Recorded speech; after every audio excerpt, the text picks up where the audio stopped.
దేవుడి పని చెయ్యాలనుకున్న ఎవరైనా సరే ఏదో కోణంలో ఒకరు స్వాత్ చేయడమో, ఒక పోస్ట్ తయారు చేయడమో, ఒక వీడియో చేయడమో, ఏదో ఒకటి అందరం కూడా మనం దేవుని పని చేయాలి. చేయదుము కాక ఆమె అన్నాడు గట్టిగా.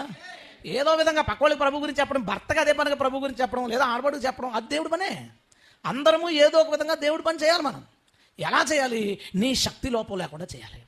నీ శక్తి. నువ్వేమంటావు అంటే పరిస్థితులు బాగాలేదు, ఆరోగ్యం బాగాలేదు, టైం కుదరట్లేదు, పిల్లలతో ఇబ్బందిగా ఉంది, ఉద్యోగం చేసుకుని వస్తుంటే ఇబ్బందిగా ఉంది, వ్యాపారం చేసుకుని వచ్చి మళ్ళీ చేయలేకపోతున్నావు, కూలి పని చేసుకుని వచ్చి చేయలేకపోతున్నావు. ఇలా చెప్పకో. నువ్వు ఆలోచించుకో. ఎక్కడో చోట నీకు ప్లేస్ అవకాశం ఉంటుంది చేయడానికి, నీకు టైం అవకాశం ఉంది. అది ఎక్కడ నువ్వు మిస్ అవుతున్నావు, ప్లాన్ సరిగ్గా చేసుకోలేకపోతున్నావు. సరిగ్గా ప్లాన్ చేసుకుంటే రోజుకు 1 గంట అయినా గ్యారంటీగా కుదురుతుంది. రోజుకి గంట అంటే నెలకు 30 గంటలు, సంవత్సరం అంతా కలిపి 360 గంటలు. బోల్డ్ అంత పని చేయొచ్చు. 360 గంటలు ప్రతిరోజు గంట పని చేస్తే చాలా పని చేయొచ్చు. మనం ఏంటంటే ఆవేశంగా ఒక రోజు 2 గంటలు చేసి 6 రోజులు 1 వీక్ కనపడం. అది కాదు. కాన్స్టెంట్గా చేస్తే దేవుడి పని ఖచ్చితంగా వర్కౌట్ అవుతుంది. అండ్ నీ లైఫ్లో నీకు బలహీనతలు ఉండొచ్చు, అనారోగ్య సమస్యలు కావచ్చు, ఆర్థిక ఇబ్బందులు కావచ్చు, ఇంట్లో ఒప్పుకోకపోవడం కావచ్చు, ఏదో నీకు కొన్ని ఇబ్బందులు ఉన్నాయి, నీకు కొన్ని సమస్యలు ఉన్నాయి. అయితే బైబిల్ ఇలా చెప్తుంది. ఒకసారి కొరింథీయులకు రాసిన 2వ పత్రిక 12వ అధ్యాయం, కొరింథీయులకు రాసిన 2వ పత్రిక 12వ అధ్యాయం 7వ వచనం నుంచి, నాకు కలిగిన ప్రత్యక్షతలు బహు విశేషముగా ఉన్నందున నేను అత్యధికముగా హెచ్చిపోకుండా నిమిత్తము నాకు శరీరములో ఒక ముళ్ళు, నేను అత్యధికంగా హెచ్చిపోకుండా నిమిత్తము నన్ను నలగొట్టుటకు సాతాన్ యొక్క దూతగా ఉంచబడెను అన్నాడు. పౌలుకి చాలా ప్రత్యక్షతలు ఉన్నాయంట. అవును, అందులో డౌటే ఉంది, ఏమీ లేదు. ఆ ప్రత్యక్షతలు ఏంటో ఇప్పుడు కూడా అర్థం అవ్వట్లేదు, అన్నీ మనకి కొన్ని అర్థమవుతున్నాయి.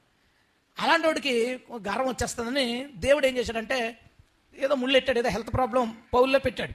ఎందుకంటే ఇది దేవుడు మన అందరి జీవితాల్లో చేయాల్సిన అవసరం ఉంది. డబ్బులు సంపాదించుకున్నాం, లేదా ఇల్లు కట్టుకున్నాం, కారు కొనుక్కున్నాం, లేదా బాగా ఏదో పొలం కొనుక్కున్నాం, అంతా బాగుంది అని అనుకున్నారు అనుకోండి, వీడు పాడైపోతాడేమో అని. ఎందుకంటే ఇవన్నీ బాగున్నప్పుడు మనకి వీటితో పాటు 2 కొమ్ములు మొలుతుంటాయి. అందుకే దేవుడు మొదలకి ఇచ్చేస్తుంటాడు అట్లా ఎప్పటికప్పుడు. ఏదో ఒకటి చేసి కొంత మనల్ని ఇబ్బంది పెట్టేది ఒకటి, మన బాడీ, మనం హెల్త్ ప్రాబ్లం ఏదో సమస్య మనకు పెడతాడు, అది మంచిది.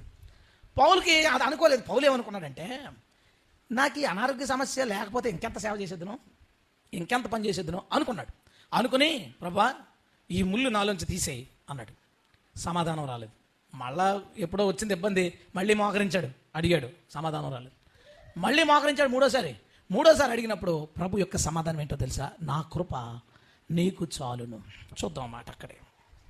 నా కృప నీకు చాలును, బలహీనత యందు నా శక్తి పరిపూర్ణమగుచున్నదని ఆయన నాతో చెప్పాను. దేవుని శక్తి ఎప్పుడు పరిపూర్ణం అవుతుందట? బలహీనత యందు ఆయన శక్తి పరిపూర్ణమవుతుంది. ఎలా అవుతుంది?